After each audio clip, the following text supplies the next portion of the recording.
Welcome everyone to our Sunstone 2025 panel. Woo! So our overall theme is resistance, protest, building utopia in the British Isles. So if one of our purposes as a religion is to make our homes and communities a heaven on earth, a Zion, a utopia, we're in a big country with lots of other people in it. So how can the overall discussion we're having here with 4 sub-questions, if we have time for them all, is how can Christians and Christian churches make any difference to national political dialogue now they are shrinking and mostly ignored by politicians and the news media? I remember if Maggie Thatcher said something controversial, the Archbishop of Canterbury would be on the 6 o'clock news with his opinion and it mattered, and that definitely doesn't happen anymore. Especially as Latter-day Saint family denominations are just numerically even fewer than them now. So how can we realistically give voice to our ideals and leverage influence and power in a wider society? So our panel to discuss this, I'm Peter Bleakley. I'm a teacher of citizenship, philosophy and politics, religious education, and now predominantly art and design at secondary school. I'm excommunicated LDS, and I have a podcast called Mormon Civil War. We have here Andrew Bolton, who is an emeritus. To introduce himself. Oh,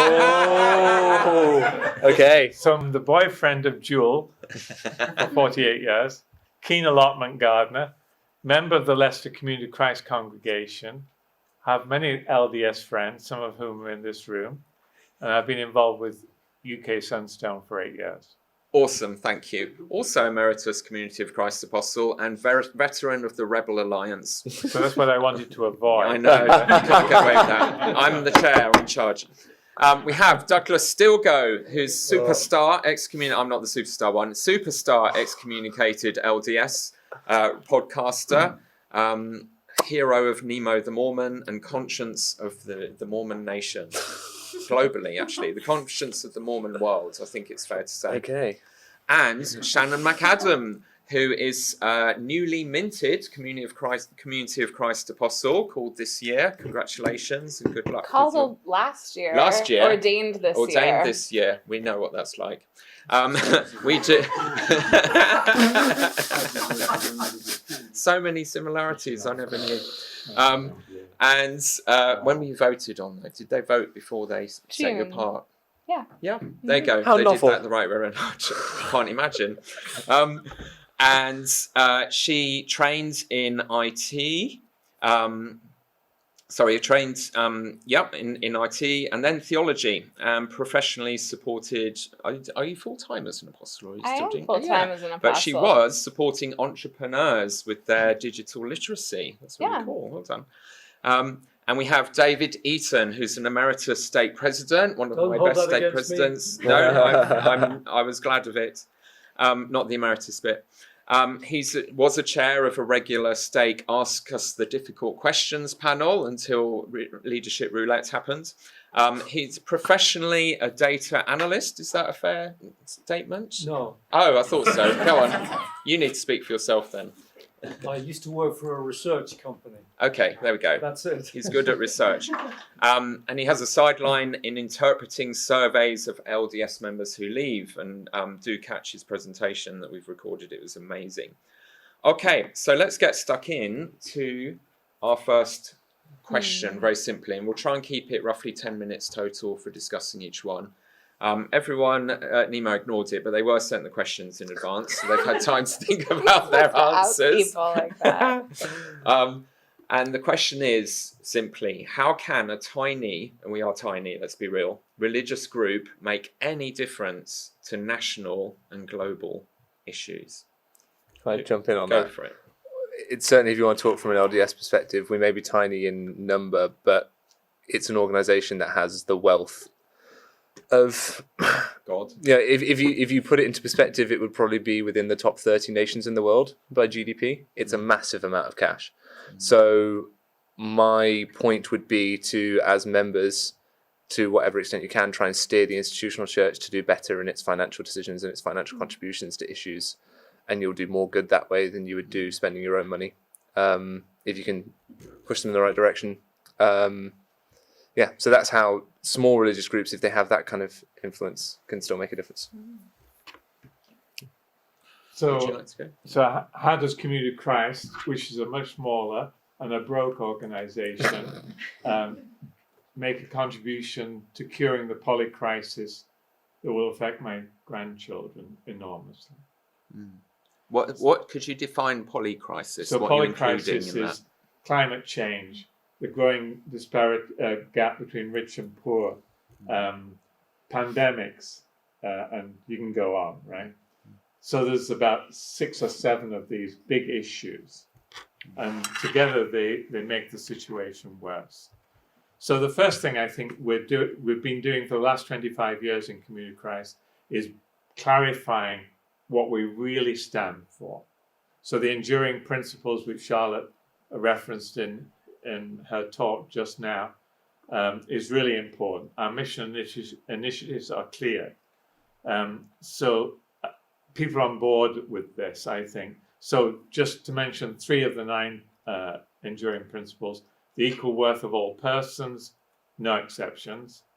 The cause of Zion is a big umbrella thing, and the sacredness of creation is really important, and all are called. So the second thing I want to say is that Jesus designed us for design strategies for this predicament that we're in, being small groups and yet wanting to make a massive impact. So he said you're to be salt, yeast, and candles in the dark, as it were. So only take a pinch of salt and you flavor the whole stew. A little bit of leaven or yeast will make the whole dough rise, right? So if we're clear about our values and committed to them, we can be yeast, salt, and light in the world. Secondly, we partner with others. There are lots of people in the world that have these values too.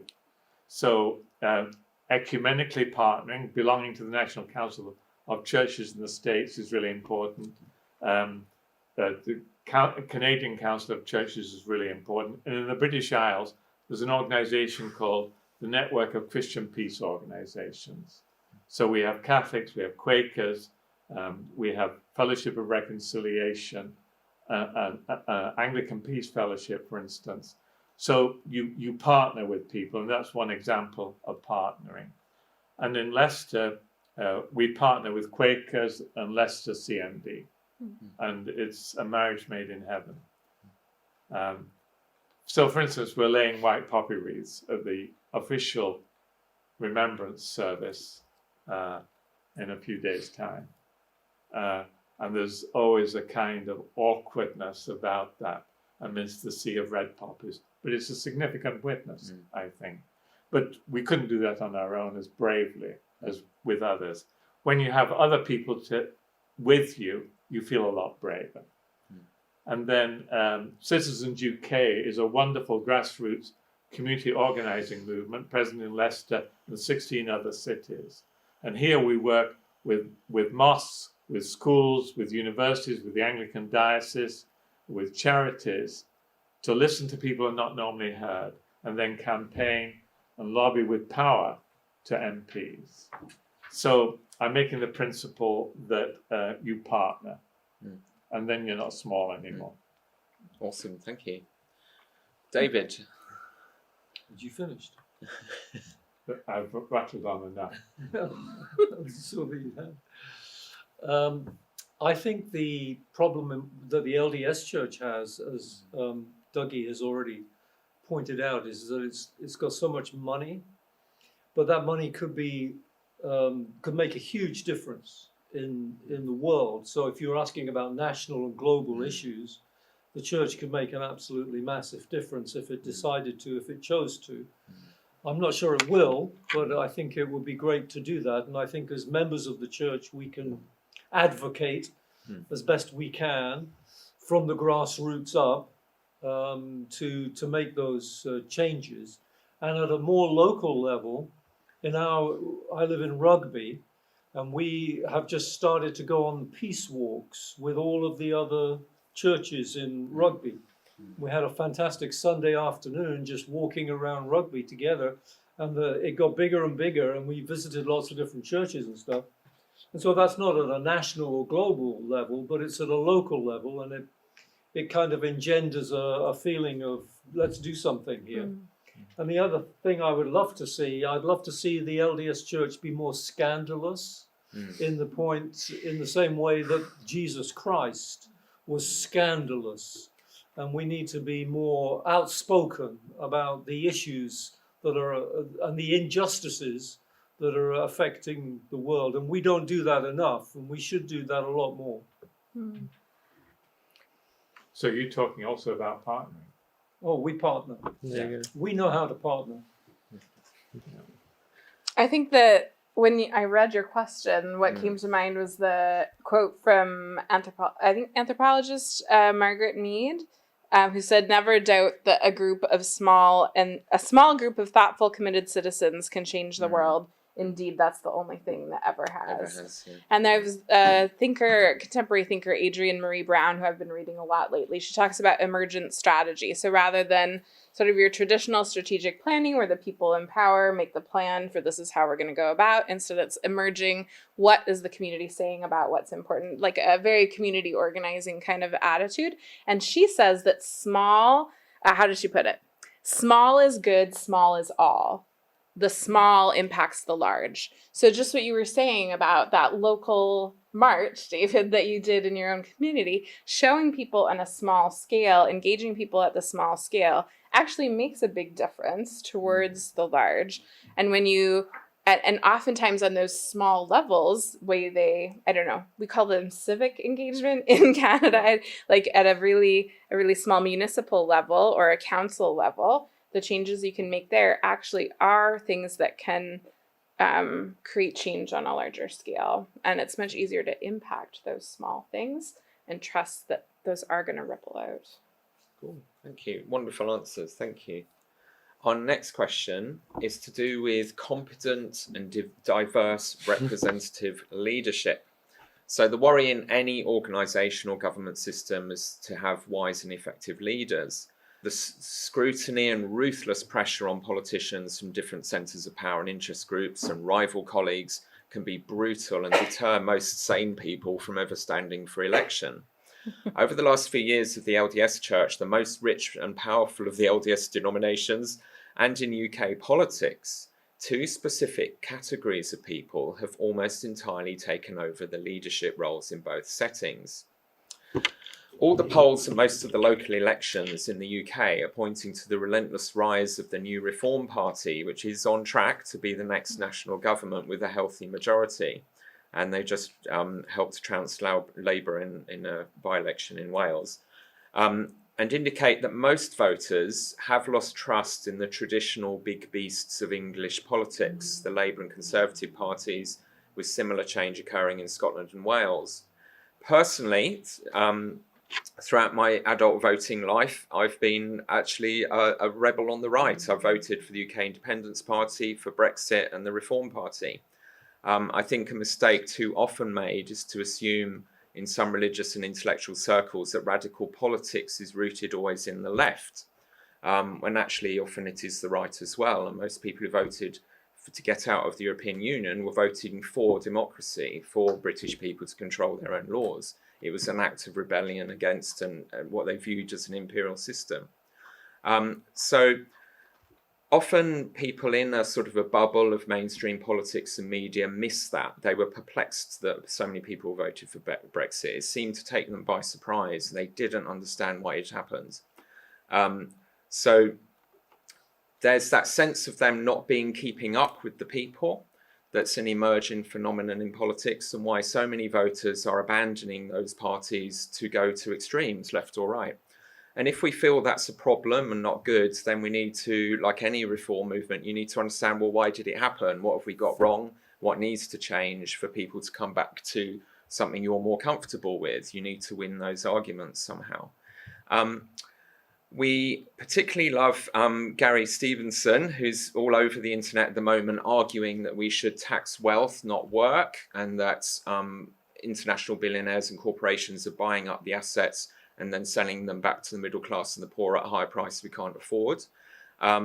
And we also particularly love him because he's got the same name as our nearly actual billionaire apostle, Gary Stevenson. And you couldn't make this up. He grew up a third generation LDS Mormon in South London. So another of our brightest and best who got away. So let's just hear a moment from him and his kind of critique of the state of leadership of the people who are doing the ruling and all the rest of it. Are Labour unlucky? Why are Labour perceived to have been doing so badly? Why are Labour so unpopular so quickly? The classic Labour argument is basically that they are unlucky because they inherited an extremely bad financial situation from the Conservatives. So this mistake, this what I'm going to call naivety about wealth and naivety about wealth distribution and inequality, it's not just specific to Labour, it's basically every established political party in the Western world.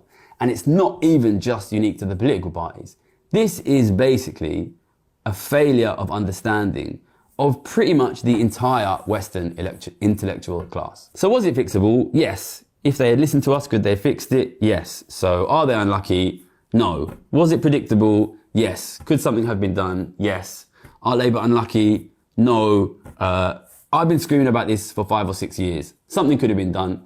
Something hasn't been done. Labour should have been thinking about it when they were in opposition. Labour should have been thinking about it before the election. They didn't. That is why they're failing now. It's not bad luck, it is incompetent. So whatever you feel about Gary's sort of interpretation of things, and I definitely resonate with the idea of screaming at an organisation to save itself and it not happening. We have this within Mormonism as well. Hugh Nibley's final retirement speech to Brigham Young University in 1983, he basically tore a strip off the church and said that, like the Roman Empire, we are being taken over by lawyers and businessmen, and just having those two groups run your organisation causes major problems because their currency is manipulating people and hoarding money. He has taught repeatedly through the words of Brigham Young the nature and importance of true education, that Latter-day Saints have nothing to fear and everything to gain from learning every art and science known to man, and that all these may be properly taught in the light of the gospel. And he has reminded us of the damning effects of the pursuit of wealth when that pursuit tempts us to exploit our fellow beings or diverts us from the gospel of Jesus Christ. Satan's golden question, Hugh says, is, have you any money? The temptation, to quote Hugh Nibley's wit, would keep us here all day. We must move on to note his independence of thought and his ability to deflate our false pretensions and draw our attention sharply to our own foibles. Many of our faults are widely shared, and the man among us who points them out will often be accused of iconoclasm. But Professor Nibley has demonstrated so clearly his own integrity and his absolute commitment to the gospel that he has won our unreserved confidence and respect. And he is therefore able to work freely within the system in addressing significant issues. He helps us keep our own humanity in perspective. The whole purpose of the rhetorical brand of education which they inaugurated and sold at top prices to the ambitious youth was to make the student successful as a paid advocate in the law courts, a commanding figure in public assemblies, or a successful promoter of daring business enterprises by mastering those irresistible techniques of persuasion and salesmanship which the sophists had to offer. We have some very good writings on that subject. Well, that was the classical education which Christianity embraced at the urging of the great St. Augustine. He had learned by hard experience that you can't trust revelation because you can't control it. The Spirit bloweth where it listeth, and what the church needed was something more available and reliable than that. Something, he says, commodior et multitudini tutior, handier and more reliable for the public, even than revelation or reason. And that's exactly what the rhetorical education had to offer. This was St. Augustine's trained rhetorician. At the same time, the charismatic gifts, not to be trusted, were replaced as the gifts of the Spirit, were replaced by rites and ceremonies that could be timed and controlled, all following the Roman imperial model, as Alfeldi has shown, including the caps and gowns. What took place in the Greco-Roman world, as in the Christian world, was a fatal shift from leadership to management that marks the decline and fall of civilization. If you love me, said the greatest of all leaders, you will keep my commandments, if you love me. If you know what's good for me, says the manager, you will keep my commandments and not make waves. That's why the rise of management always marks the decline, alas, of culture. Management do not promote individuals whose competence might threaten their own position, and so as the power of management spreads ever wider, the quality deteriorates, if that is possible. In short, while management shuns equality, it feeds on mediocrity. To quote Captain Hopper again, she says, "A ship in port is safe," she says, speaking of management, "but that is not what ships were built for," she says, calling for leadership. To quote one of the greatest of leaders, the founder of this institution, "There is too much of a sameness among our people. I do not like stereotyped Mormons. Away with stereotyped Mormons." Goodbye, all. This is the problem. To seek ye first financial independence and all other things shall be added is recognized as a rank perversion of the scriptures and an immoral inversion of values. Mention here, we talk about artists, astronomers, naturalists, poets, athletes, musicians, scholars, or even politicians. The idea being that it's only when their art and science become business-oriented that problems of ethics ever arise. Look at your TV. Behind the dirty work is always money. There'd be no crime on Hill Street if people didn't have to have money. Paul is absolutely right, you see, that philargyria, the drive for wealth, the drive for money, is indeed the root of all evil. And he's quoting, incidentally, the old book of Enoch when he says that. Imagine my delight then when another YouTube commenter, Rory Sutherland, basically said the same thing about our government. So let's see what he said about that. And what's happened is we have this weird binary world where you can do nothing or you can invoke legal authority. But there are all those glorious evolved mechanisms for dispute resolution which humans have, including humor, for instance, or just having a word. You know, there are extraordinary, if you look at normal functioning human societies, there are spectacular kind of implicit, non-formal modes by which people resolve, not least buying someone a pint. Okay? All of those things, which are glorious anthropological gifts to humanity, are being effectively denied to us because the only mechanisms we're allowed to use in solving a problem are economic and legal.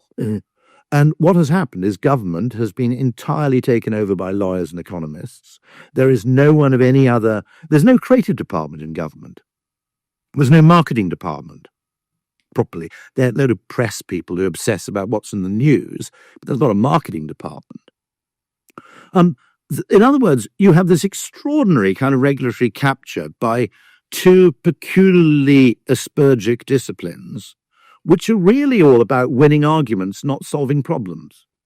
And one of the most important things, it's all a fake kind of pseudoscience.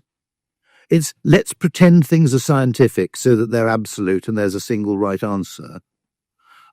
Which is a totally appropriate mode of engagement in physics or engineering or a few, you know.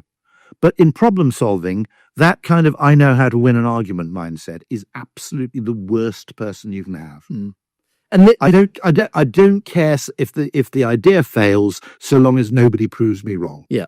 And this has infiltrated, that may not be the right word, but it's seeped into the private sector as well. You've got a good... Seeped? You absolutely soaked the private sector to an extent which you wouldn't have believed possible 20 years ago. So he has reached the same conclusion that a fundamental flaw in our political leadership, as well as what Hugh Nibley identified in the church, is a very narrow type of person and profession, lawyers and economists, having most of the power. So the challenge for our panel is, what can we do to reintroduce more diversity into politics and government rather than leaving it all entirely to lawyers and business managers? How can we persuade the people with qualifications and life experiences more relevant to religion and the humanities in our congregations to want to become politicians and community leaders? Because if we don't step up to do that, the lawyers and the businessmen will do it, and they'll keep replicating with people like themselves. Okay, do you want to start, Andrew? Okay, we are on a tight schedule. I was going to say, partly that's the longest introduction I'll do. I apologise. I want to quote a colleague of mine who says we often run the church in the places where we should run the church like a church, we run it too much like a business. And in the places where we run the church like a business, we should run it more like a church. So like, I think we often, this isn't just a unique to Latter-day Saints, like, I think it's prevalent thing. I think you're also right that there's this, when you introduce diversity in leadership, it does create more new ideas and a sense of creativity in a place.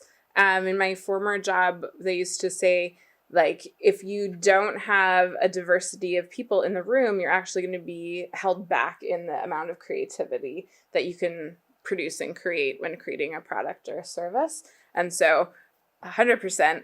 I also think when reading this question, it made me think of Audre Lorde. She has this quote, I think it's the title of an essay, that the master's tools will never dismantle the master's house. Mm-hmm. And she was talking more about like Black liberation, but I think you can also look at it in this way. We can't dismantle this, overly business, overly legalistic approach to things if we're using those same tools. If we really want to free the oppressed, if we really want to create equality, we're going to need a different set of tools than the ones that have created the world the way it is. So, but at the same time, we do have to learn economics. We've got to learn so that we can speak to them with a sense of authority as we challenge them.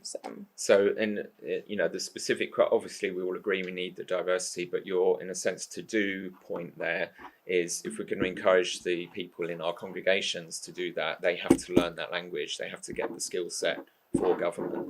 Mm-hmm. And that's certainly something I'm seeing. One of my colleagues at school is one of the local councillors of reform that have taken over Kent County Council. Mm-hmm. And I've got to kind of have lunch with them, and it's fascinating watching just amateur enthusiasts from all kinds of backgrounds having to grapple with a real major budget. And can they, after criticising the other parties for not cutting the costs and keeping it manageable, they're really struggling, and the whole world is watching, or the whole country is watching them.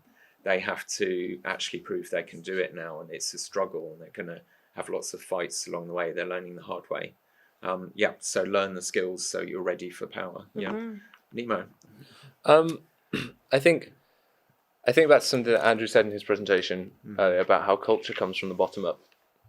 And I think if we want to change the diversity in church leadership, I think one of the reasons you look at early church leadership, it was more diverse because the early membership of the church was more diverse. It was made up of people from all over the world. It was made up of an immigrant population.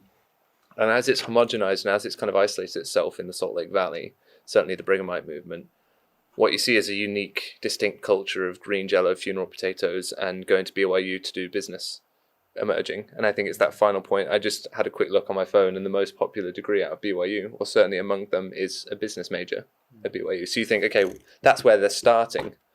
If you've got, that's where the majority of the leadership class of the church come from, because they kind of choose who's familiar and they choose who they know. Then that builds up. It starts when they go to university and do business degrees, or they do medical sciences, or they do these sorts of jobs. And then they enter their church career as well as their family career. They build, and then they end up in the leadership structure of the church. So how do we change it? I don't know if you can, because culture can't be changed from the top down.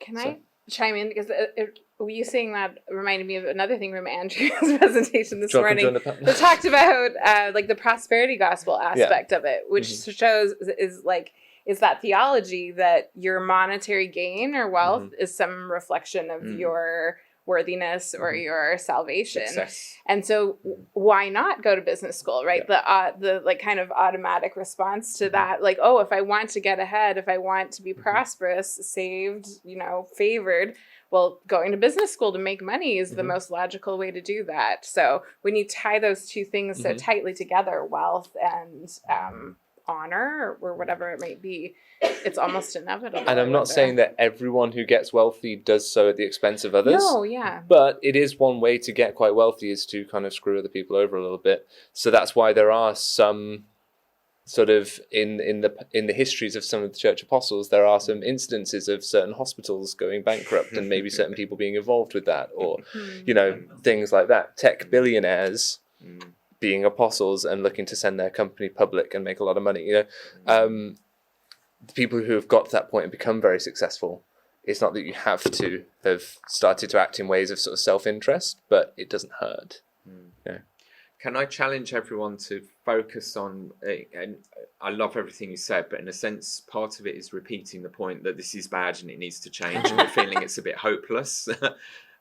So I'm after, what would you say to your children or young people, or even people of your own age, to go into politics and be the artist in government, and be the theologian in government, and be the historian in government?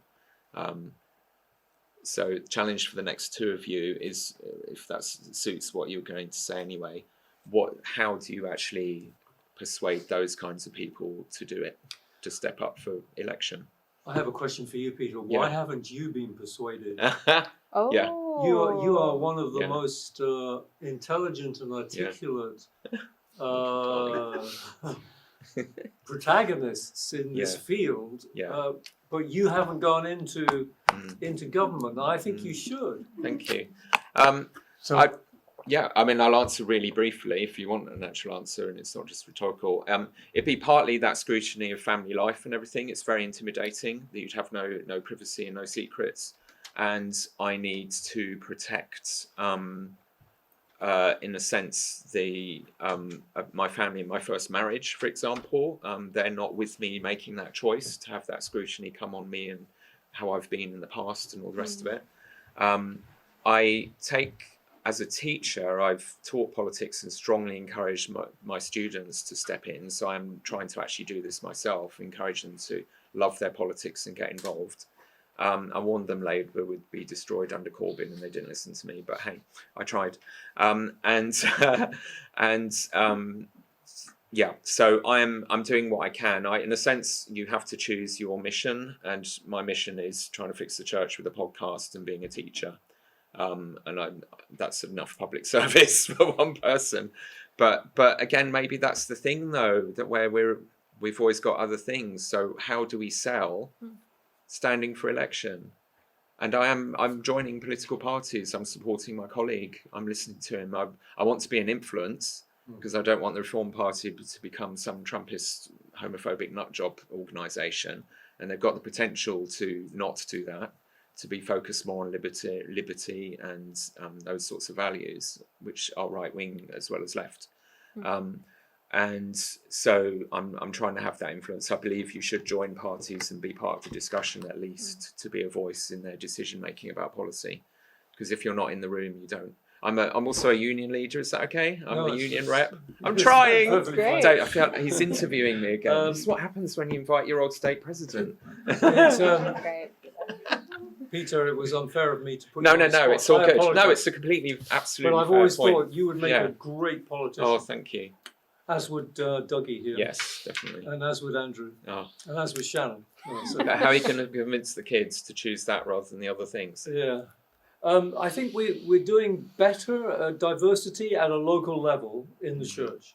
But at the more senior level, there's virtually no diversity.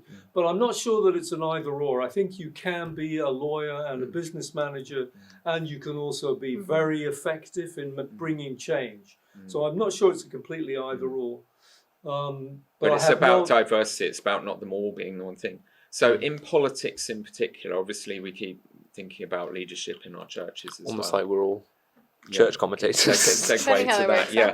But do you or Andrew have anything to say to a young person to say, I want you to go into politics, or I strongly recommend it?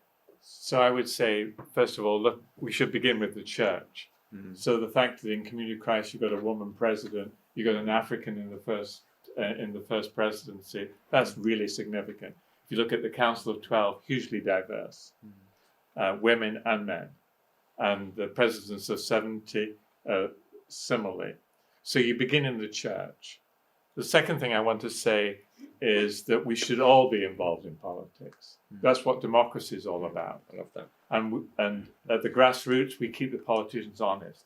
Now, I heard Mike Berners-Lee, who's a professor at Lancaster University, speak at Greenbelt.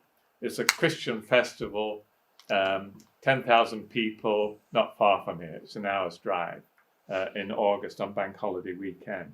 And he says the heart of the problem is the problem of truth. So politicians are not honest. So the Brexit vote was swayed by lies.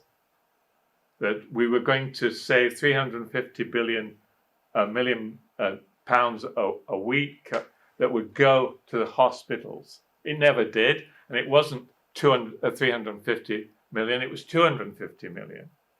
So Boris Johnson was a liar. The Iraq War, Tony Blair was a liar, and President Bush was a liar. So lies are part of the problem, and our media is twisted and distorted. I mean, Rupert Murdoch owns 40% of the press and media in the British Isles, and is a billionaire who's ignorant, is a sin and stupid. So what do you do about it? So it's about honesty. So you hold Boris Johnson, you hold politicians to a high standard. If they are dishonest, you get rid of them. Which we did. So, but Nigel Farage, I don't trust him any further than I can throw a grand piano. So he's lying about humanity because he says some people are not worth human rights. And that's another sin for me. And then for young people... Can I just say... So young people... Yeah. Right, good. Yes, that's the point. So young people... How do you get them to be teacher, the leaders of the parties? So it's about mentoring young people. And I love the fact that we have a diversity of professions and occupations in Community of Christ, but all of them should be an active participant in the political process, informed by the truthfulness of the equal worth of all persons. So it's and to enable young people to have the experience of lobbying their MP, lobbying councillors, lobbying decision makers, and holding all of these people to a high standard of truthfulness. So climate deniers are going to roast my grandchildren. It's a lie. All the science is there. I think it's evil to deny that. The oil companies are using the same propaganda techniques that the tobacco companies use. So at the heart of the issue is a crisis about values, and truthfulness is at the heart of that. And when Jesus said, let your yes be yes and your no be no, he's been serious about truth. And the 9th commandment is, don't bear false witness. Yeah. So we've got these dynamics now. We've very much experienced this in the LDS Church, that the lies are being called out very intensively by us and other people and social media. And that's happening in politics as well. So in a sense, we have got a situation where I think most people agree there's climate change. I don't think you need to win that argument with the majority of the population. But Nigel Farage doesn't believe that. But the point is, if you don't have, people who you approve of, as it were, actually become the leaders of the political parties, you get what we get. And I think most of us agree the quality of leadership in politics has taken a massive nosedive, and that's a problem for everyone. And the wealth of the billionaires and corporations manipulating media, and with AI, that's going to be accelerated tenfold, which is one of our questions we will try and get to very quickly. So absolutely.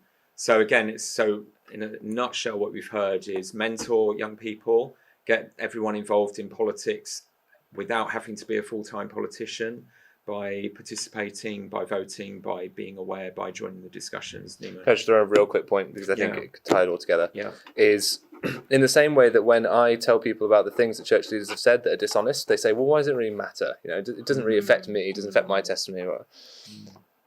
There's a problem there. They don't understand why that affects them and their church worship and their church membership, and why it's problematic that the leaders of their organisation are acting in that way. Similarly with young people, if you look at voter turnout in the country, it's incredibly low. So you need to convince young people from an early age that politics actually matters to them, that politics it affects their lives, that it has an impact in their day-to-day lives, has an impact as a young person in Birmingham. You say, oh, why aren't my bins getting collected? Oh, well, that would be because of politics. So maybe get involved. And then if we see voter turnout increase, that would be an indicator that people are becoming more politically literate, more politically aware. And if you're more politically literate and more politically aware, you're then more likely to become politically involved, not just in voting, which is the simplest way anyone can get involved, but in more meaningful ways of running for office at various levels. So is there a place then in our church communities? We definitely do it in the schools. All schools do this, but to educate about civics. And I loved what you were saying about learning how to lobby, learn how to work the systems and do that diplomacy. Yeah. Awesome answers. Thank you so much. Our next topic of 4 is free speech. So, free speech has become headline news in lots of contexts recently. LDS leaders like Dalian Oakes and other general authorities have for several years been giving keynote speeches and campaigning for the legal protection of religious freedom, with a particular focus on trying to protect their right to preach and discriminate against LGBTQ people without government interference, very obviously. The assassination of American activist Charlie Kirk, whose career and fame was based on controversial public debates, was killed by a Latter-day Saint at a university campus in Utah. So that's definitely put the focus firmly on Mormondom regarding free speech. I swear the LDS Church is like Forrest Gump. If there's a crazy game-changing turning point in history, like the discovery of gold in California, or the teenagers resisting the rise of the Nazis in Germany, the acclaimed new movie Truth and Treason is out now, there's going to be a Mormon there somewhere. Cosplaying Captain Moroni from the January 6th mob attack on Congress was my personal favourite. London's Metropolitan Police Force announced this week that after lots of controversies, they will stop intimidating and arresting people for, quote, non-crime hate incidents, close quote. A non-crime hate incident is by definition something a person says that indicates hostility or criticism towards protected groups, but does not meet the threshold for being an actual crime or incitement to violence. So basically, literally, thought and speech policing by the actual police. Lots of leading comedians and free speech advocates, and even whatever you call a J.D. Vance, have for a long time been campaigning on this issue. The government has just torn up its prototype definition of Islamophobia. It had been planning to make into a statutory offence because of the impact it would have on free discussion about and criticism of religions. A Metropolitan Police spokesman said the commissioner has been clear he doesn't believe officers should be policing toxic culture war debates, with current laws and rules on inciting violence online leaving them in an impossible position, close quote. Rory Sutherland sort of talks, we don't have time for his clip, but he talks about how important free speech is, but how in English particularly, we have all kinds of layers of nuance on meaning. We use metaphor a lot, or you're satirical, or you're roasting someone when you love them. And it's actually quite hard to kind of thought police that and to judge whether people are being harmful or not with what they say.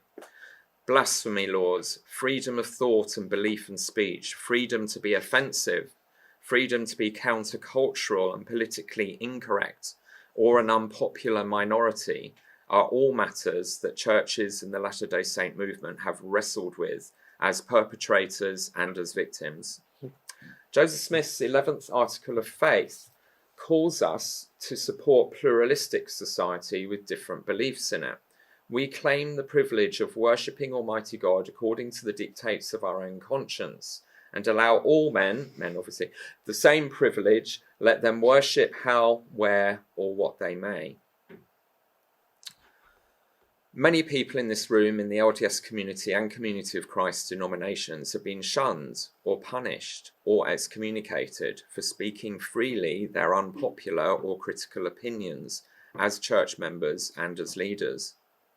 What lessons have we learnt from navigating free speech or the suppression of free speech within or towards our own church communities that we can teach to wider society? We are experts on this, or perhaps we should be. Should we defend the free speech of people who oppose our rights and beliefs, or the rights and beliefs of other groups of people we care about and want to protect? How far do we take free speech? So what lessons have we learned from navigating it ourselves, and should we defend free speech of all kinds? proceed. Well, go ahead. Go. I think for me, a helpful distinction is what is free speech versus honest speech or constructive speech. So are we speaking simply to like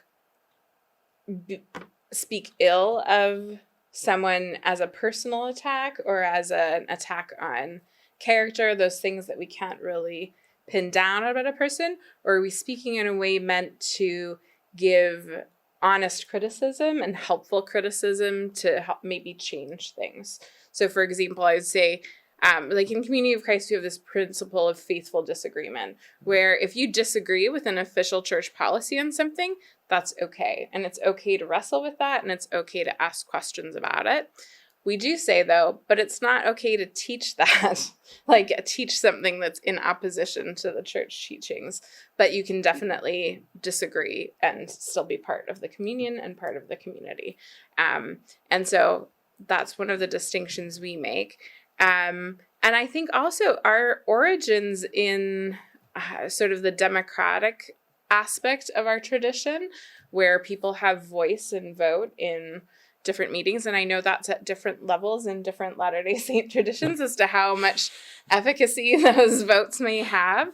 But sort of in its ideal form, that mutual common consent allows for voices of dissent, voices that have a different perspective, to be held in a loving way by the community, and to continue being in community with one another, even when we disagree. So I don't know how to fix the wider society, but I do know that in small communities, which, like I said at the beginning, small is all, small is where we begin, we can actually model what it looks like to make loving corrections, and to like call people in instead of calling them out.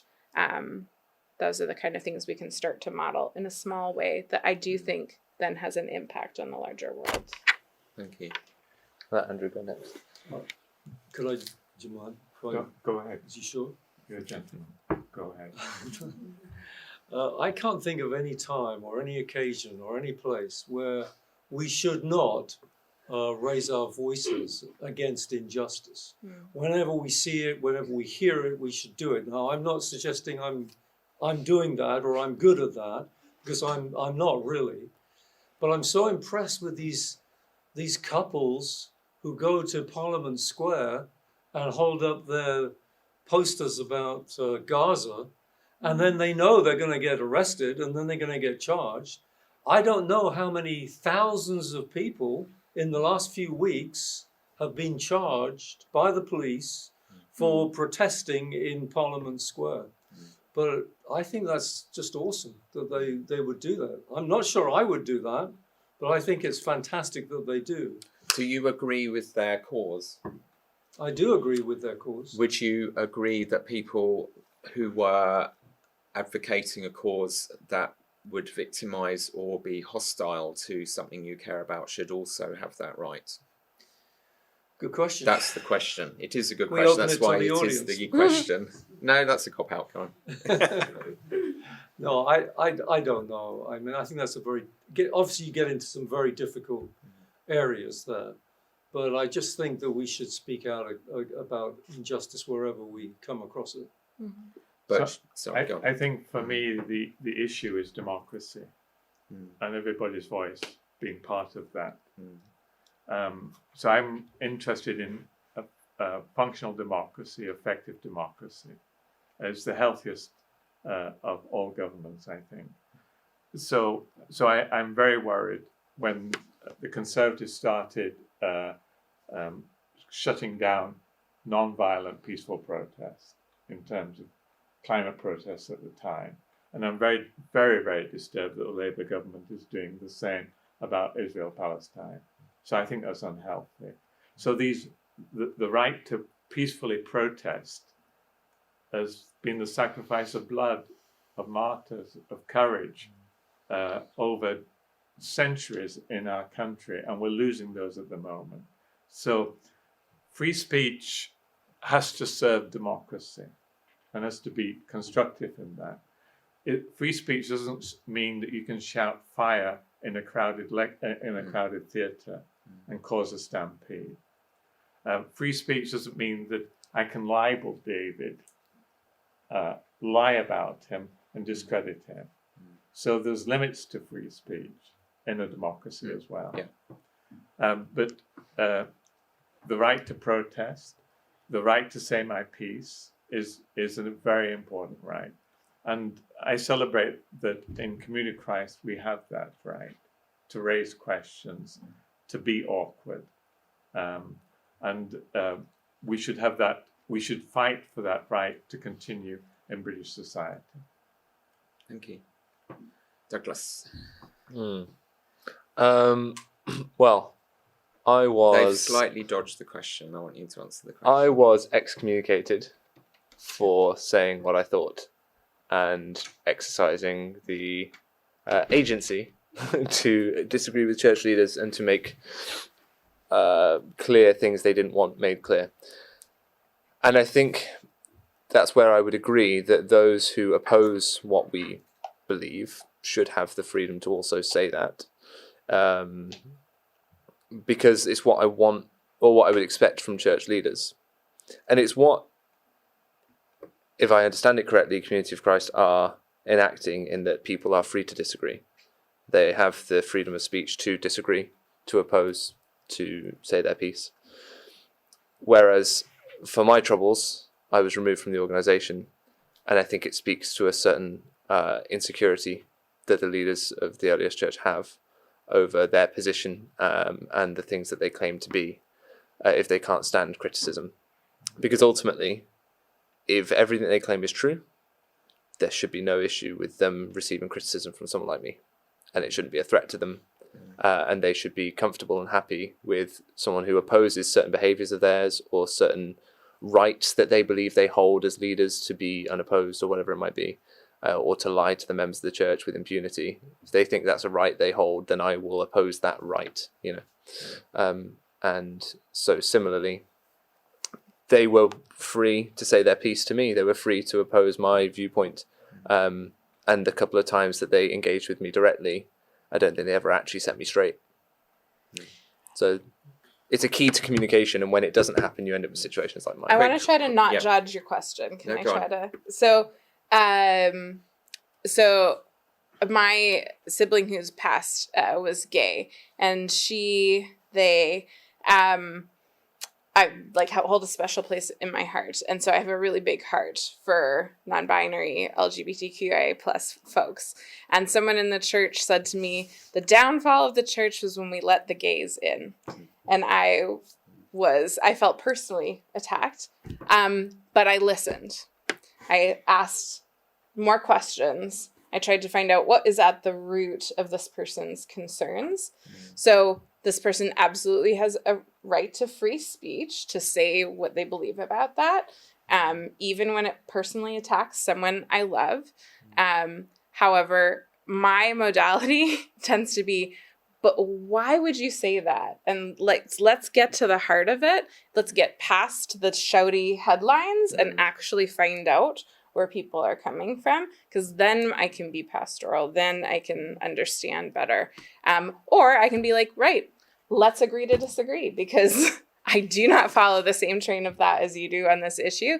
And so we're going to disagree on this, but we figure out how to live together in community anyway. And I think one of the things that worries me is that some people have more control over speech than others. So which brings us to our next question. Yeah. Thank you for all those answers. Yeah.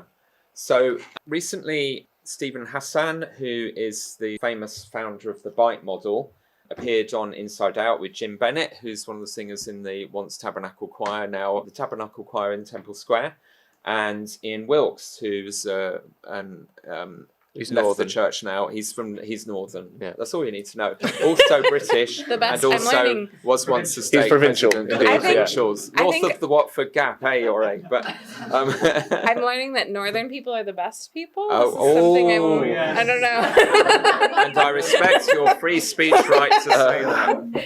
So, the point that's been brewing here is, okay, an idealist is free exchange, listen to each other, hear the points of view, win an argument in a democratic system, and hopefully most of the time the truth is being allowed out there to enough people, and mostly democracy works. But that is not the world we're in, as Andrew and others have been pointing out. So our fourth and final question is to do with thought control and propaganda in the culture war and in politics. During the Waco standoff, I was trying to get to the FBI to say, you're doing it all wrong. You don't understand. The guy thinks he's Christ. He's been prophesying Armageddon with fire. Let me help you. They're like, we got this, no problem. My congressman went to them. We contacted Reno. I eventually went on TV saying, you don't take mind control cultists and keep them up all night with loud radio music of Nancy Sinatra. These boots are made for walking. Like, this is not going to help cult members who think they're following Jesus. Long story short, it went up in flames. And I'm being interviewed for a documentary, and I'm being interviewed after Byron Sage, who was one of the FBI's top negotiators. And so we got to talking. I gave him my books to read afterward. He said, man, oh man. And later I interviewed Gary Nesner, his boss, who is FBI negotiator. Man, we should have listened to you, not those religious scholars from Baylor, who kept trying to tell us that he would come out because he said he would. Anyway, so Byron said, you got to come to Quantico and you got to teach us about cults and mind control so we never have a problem like that again. And I should tell you, intelligence people have been using my stuff for years with countering ISIS and other things. So I said, sure, I'll come to Quantico. And then 3 months later, he said, they're not interested in outsiders, Steve. And I said, huh? And he said, yeah, I talked with my buddy. I said, tell me about your buddy. Oh, he's a Mormon.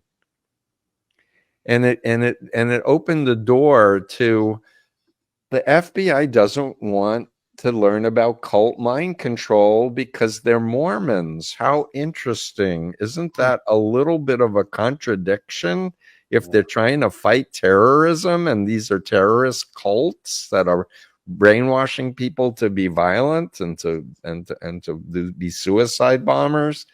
And the government to this day just doesn't want to talk about cults and brainwashing and mind control. It's really upsetting because this is what's happening from Russia, China, Iran, North Korea. You know, after Charlie Kirk was unfortunately assassinated, there was overwhelming disinformation from Russia, China, and Iran to the left and the right in America saying it's time for civil war. It's time to take the guns to reclaim your country. Both sides. And it's like, these are foreign actors. They don't care. They want us to kill each other. They don't want peace. They don't want America to be, a world leader anymore. So people need to realize we're in psychological warfare land here. And the only solution is teaching people how to protect your mind, how to reality test, and how to look to trustworthy sources of information before you're making big decisions. So the BITE model is controlling people's behavior, I for information, T for thoughts, E for emotions. Stephen advises and trains communities and governments in how to recognize and combat the spectrum of cult-like thought control. Like our national leaders, he warns that totalitarian nations are flooding social media with propaganda and bots to sow division and chaos and swing elections in their ongoing hybrid war with the democracies. We also know that and of course the democracies used to do that to them as well. We also know that many of the terrorist organizations in the world are religiously fanatical and trying to recruit young people. and parents and educators are raising all kinds of alarm bells about young people being very vulnerable to manipulation in social media, as highlighted in the impactful award-winning drama Adolescence, especially as we're on the brink of the AI revolution now. Religions have from the beginning of human civilization played a dominant role in controlling our beliefs and how power is distributed and imposed in human societies. And in the modern era, Mormons of many kinds have been widely considered to be some of the most controlling and most worrying examples of this in the world. So our question is, what can we contribute from our experiences navigating well-intentioned or controlling and manipulative propaganda and ideological thought control in our religious communities to help fellow citizens resist these hybrid information war strategies? How do we remain accurately informed and free? So a nice and easy question to finish up. Yeah. Quickly. Fast answers. Fully Yeah. out of time, so quickly. Yeah. Not that it's an easily answered question. They've had time to prepare. Some of us He have. was just lazy. Sorry to be that. So number We'd one, like- I go see on. a lot of young people waking up to this in the world now. Yeah. I think there's a level of awareness that's rising. And I actually want to point to another video from that Gary economics guy. And he talks about how he's at a rally and he's telling people, like, the real problem is income inequality. It's not like immigration. It's not all of these things that people try to divide us with. It's income inequality. Go from this thing and tell all your friends, tell all of your family that we need each other and we need to resist these forces that Takeover by an divide us, oligarchy, and yeah. we need to keep saying it's income inequality, it's tax wealth, not work. And so I think it's those counter messaging and that reminder that we need each other, that we need to smile at our neighbors, we need to trust each other, because it's that kind of resilience in our everyday lives of loving our neighbors that will help defend us from these kind of propaganda things that seek to divide us. So truth will prevail is the motto of Latter-day Saintism in these aisles, right? Yeah. But for truth to prevail, we have to work for it. And we have to teach each other to be critical of our truth sources. What's really annoying about Locke is everything I say historically he double checks on his phone. So he's already Truth there. prevails. He's already there. And then I want to recommend Mike Berners-Lee's book that I referred to earlier, Climate of Truth. So he talks about different sources of reliable information. So this is a really helpful book. You're welcome to have a look at it at the front. And I would just point out that often schools get blamed for not doing a proper job on these things. We historians for a long time, when the GCSEs came in, GCSE history became all about the sources, questioning the sources, what are the biases, what is the validity of these sources of your information. And we've been educating our young people about that since the 1980s. So I just want to big up the teaching establishment for making sure that's on the agenda. Yeah. I was going to say that as well. Check your biases, control your biases, check all the sources, read widely, look everywhere, don't believe anything, and check it all. And the other thing I was going to say is to Dougie's point about getting excommunicated. The new president of the church, not that long ago, recently suggested that there were not enough excommunications, and he was hoping that local leaders would be more diligent in that area. Wow. Yay! Just about the time I got excommunicated, actually. Yeah. You'll have lots of fun. We want to be a special club. Me and Dallin had We history. don't want everyone getting excommunicated. Yeah. There's no fun. Could you write to him about that? I might. Yeah. Well, I brought the leaked, the slides that were leaked from that training presentation. I brought them to my excommunication meeting and asked my stake president if he'd taken this training and whether that was what was going on here. He didn't answer, but it was a good laugh. Just my closing point is, I think for some of us in this room, we know how much it hurts and we know the consequences of being told to only look to one source for information, and what happens when you finally look outside of that and discover that there was more information that was being kept from you. So to David's point, making sure your sources of information are as wide as possible. I also, just from personal experience, when I started my YouTube channel, when I started my commentary, I would put the sources for everything I did in the description of the video so that people couldn't claim I'd taken something out of context. It's now become much more important than that. It's now a case of, I don't want people to be able to claim what I'm showing them isn't real. We're entering a time where they could say that video is not real.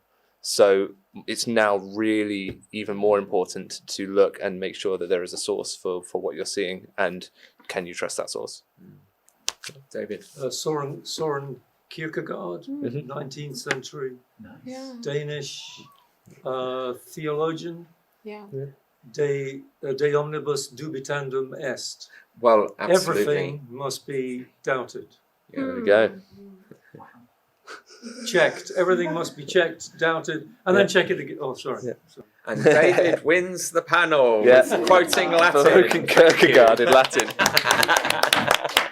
Who knew? Thank you, everyone. Those are really powerful. I mean, it's huge topics. You could talk about them for weeks, and I really appreciate the range and strength and passion of those answers. And they do come from lived experience, and how much you guys care about these things. So thank you again. Really appreciate it. Brilliant. Thank you very much.